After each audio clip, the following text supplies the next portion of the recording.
So we have energy and chi, and we've got some analogies that at least make sense to me. Remember, no one else's sense need apply here. We have an appreciation of, okay, this is what I think I'm doing at a big reason. I said we're just trying to relax, tissue by somehow implementing bone, muscle, nerve so that you can move in this other way. Assuming that there's something that you don't like, then your automatic assumption is that chi and or energy needs to be modulated. Okay, all right, we're saying the same thing. And again, that's the goal. I kind of know this is going to happen because this is what I believe and I'm controlling the narrative, but we're just going to try to land in the same place. Now, so if I put a needle in that infraspinatus, there's a specific cascade that I believe is happening as it relates to energy crisis theory. For instance, lots of big words like acetylcholine esterase, sympathetic, parasympathetic, oxygen. When you put a needle in somebody, it gets red. That means, I'm bringing blood flow to the area. You didn't mention that yet. I want to ask you about that because you will hear that a lot. It's bringing blood flow to the area, okay? There's more good things than not. So basically, the blood has oxygen. The oxygen can change temporarily the local autonomic consequences. I'm not going to say you're affecting the nervous system, even though I think you are. I'm only talking about physiology. And then as that shift happens, acetylcholinesterase is able to eat up the acetylcholine, and then the synapse is not creating this electrical signal to continue contraction to the point that there's no more oxygen. And that's when it gets really, really tender. Skipping some steps, but I think that's somewhat of, I have a reason. What happens when you put the needle in the same place? Because what I just described, the physiology of what happens for what I want to happen, which is move in a different way. What happens when you put a needle there beyond chi and energy? One of the terms that we also use to describe acupuncture points and what they do from a traditional Chinese medicine standpoint is we describe them as either like gates, or even in sometimes we call it like a pivot, something that turns. And why that analogy is important is that it's this idea of, okay, we've either identified that there is too much energy that is blocked, or there is deficient energy and we have this transit problem. And the point is an access point in traditional Chinese medicine theory that then when you stimulate it via the needle, you then turn this pivot to then restore what is going in and what is coming out. And then all the physiological concepts that you just described now populate what is going in and out of that gate. That is so if I think what happens when I put a needle in somebody and something good happens, and I describe it as words like acetylcholinesterase, is the gate that you just described, can I call that the synapse? Is that allowed? Or is that too reductionist? Because I'm trying to, because I don't think it's hard. Reductionist is typically a bad word. But if we start there knowing that there's more, at least we can get in the same room. We can get in the same page. I think for certain points in the body, the majority of points in the body, yes, absolutely. We have some points that are not going to be needled directly into, let's say, a muscle and a synapse of a variety, but many of them will, yes. Because I'm always coming from the perspective that we're needling for musculoskeletal issues. There's a whole nother comment, which we'll get to in a very surface level, we're treating all 10 systems of the body. Sure. You're going to needle someone and expect some change in the hepatic system or the genitourinary system, et cetera, et cetera. It makes it even more hard to grab onto this. There's different reasons. Like I would typically like to say, oh, you do acupuncture. No, I do not do acupuncture. I'm just using the needle instead of my hands. And it's very humbling because I know in many situations, not all, even if the person is welcoming to the needle, because if somebody doesn't want to be needled, you can't do it. For me, it's an option. Sometimes it's an option people don't even know exists. So they'll say, oh, is it like acupuncture? Like, no, it's not, because it's not. Like, it's not even acceptable to say. It's not illegal. But if I'm going to go down this road, I want to use it the same way I would use my hands. So if there is what I would call a trigger point, I should be able to treat it with a needle in my hands. That's one reason I would treat it. If there's pain in a general area, I should be able to use my hands, but that way is not the same as how I do needle. So I'll explain. If there's pain in this familiar pattern that infraspinatus can have, and people that suggest trigger points don't exist, I have very little comment on this. Trigger points are real. Doesn't mean everybody has them, and there's a very real definition. We needle there, something happens, good or bad. I should also be able to use my thumbs, which may not be as uncomfortable as when the needle hits the spot, but I have to hold it way longer, and neither of them are particularly comfortable.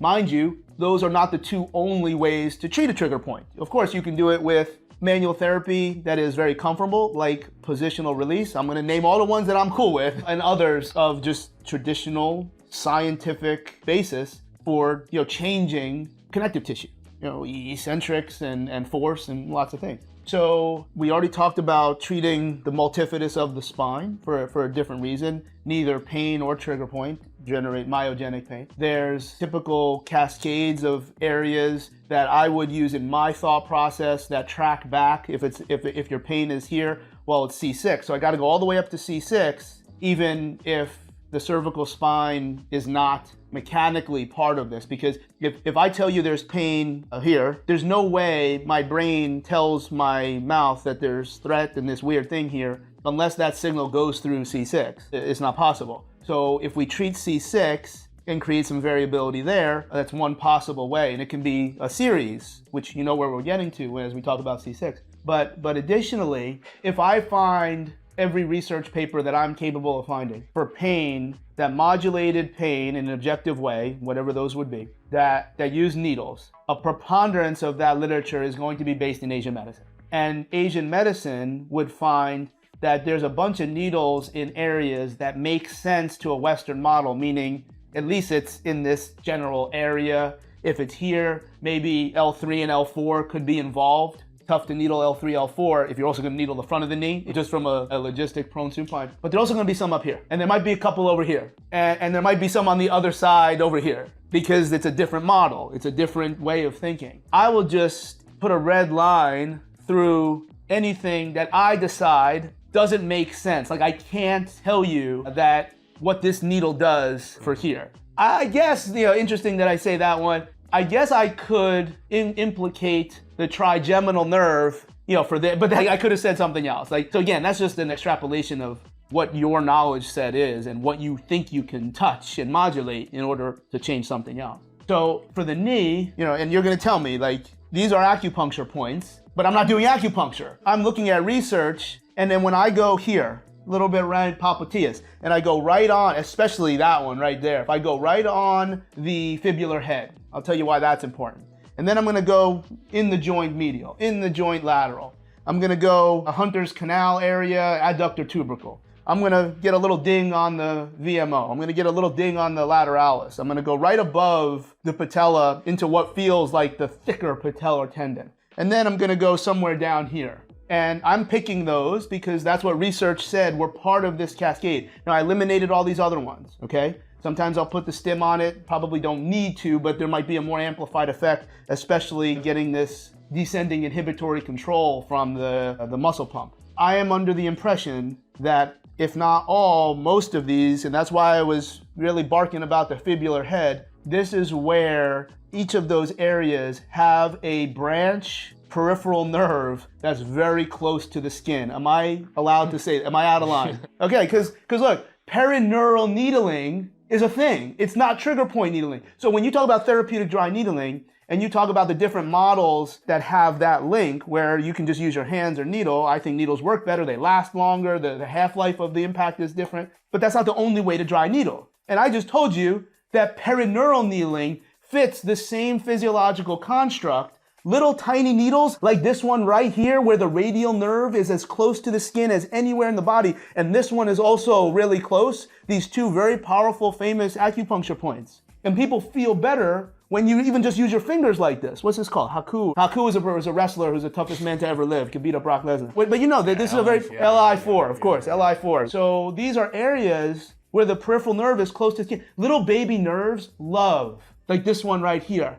And that little indent right there. Yeah, and I'm not saying you should needle people's face, but the last time I needled somebody's face, she was really, really happy, okay? Now, when you put a needle into a big, giant nerve, like one that comes out of a nerve root, which I don't know that I've ever done, but I don't even know how to try to do it. Or you put it right in the middll of a sciatic nerve. And remember, when you're dealing largely with giant legs, it's harder to find, so I've never had this happen. But those are two different scenarios. Putting a needle in a big giant nerve, you can get booted in the face. Needling little tiny baby nerves, it has this probably parasympathetic effect, similar to what's happening because the nerve tissue is just a different aggregation of cells, but the same recipe, if you will, of muscle cells. Am I on or off? Where are we going with this, Matt? Like where am I wrong? Most importantly, even though right now I don't think I'm wrong, but what I'm trying to bridge this. I think this is the answer, but you're the authority for this topic. Yeah, sure. The bridge is there, and what we described in the knee for the reasons why you would select those points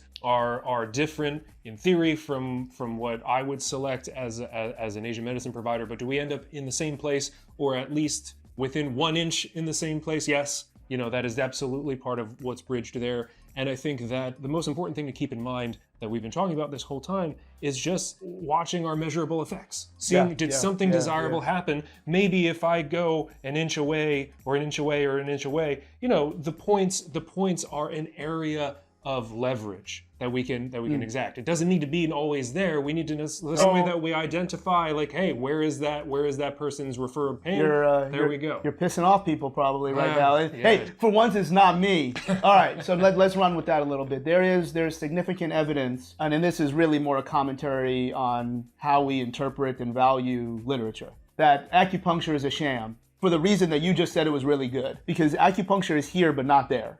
And that's where, if I'm going to touch around, I may choose to put it someplace that my hands are communicating, and there's no reliability to that other than me, other than what we think we know about the anatomy. So did you just say, for a good reason, that research is accurate, that acupuncture is a sham? Because that is a leverage point for people to say, well, the acupuncture is stupid because here's the research that says it's a sham. You told me I had to put it right there, but you put it over here. Again, I'm very clear. I don't care where you put it. I want to agree on, does their knee move better? Does their knee hurt less? So what about this sham business? Because it sounded like I heard that in there. Yeah, of course. Like what even constitutes when we do sham acupuncture, what constitutes an inert stimulus to the body that then we can say, okay, that was nothing and this was something, and now we got something out of what we thought was nothing, and that was equal to the something, so clearly this is made up. You see his voice got louder. Yeah, right.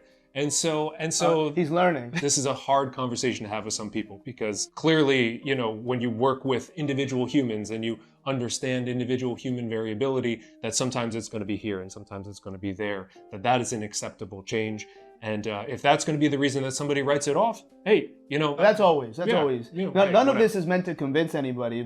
This is just a gap in this bro science literature. Like we're not, this isn't going to stand up to anything. It's just two dudes talking. So actually, I would suggest that maybe when those points were objectified, human physical stature was different. I'm not out of line in saying that humans were probably shaped differently just from a size standpoint, and maybe size is not the same for everybody. When you talk about distances, that you should put this needle from this anatomy spot, that's also assuming that everybody's anatomy is exactly the same. And by the way, my 3 fingers is different than somebody else's 3 fingers, and they might have bigger feet. It's interesting. You brought up something completely unscripted, and because this is a topic that I just think a lot of, because as a physical therapist that draw needles very liberally, where a lot of people expect it and other people don't know it exists, but I know it's in my opinion at that moment, for the type of setting that I work in, that is a very, very good choice, but it's certainly not the only one. No differently than some people are very uncomfortable with a high velocity, low amplitude thrust. You can't do it. First of all, they wouldn't even. Let's move on to even things that might be a little bit even more contentious. Not to us, but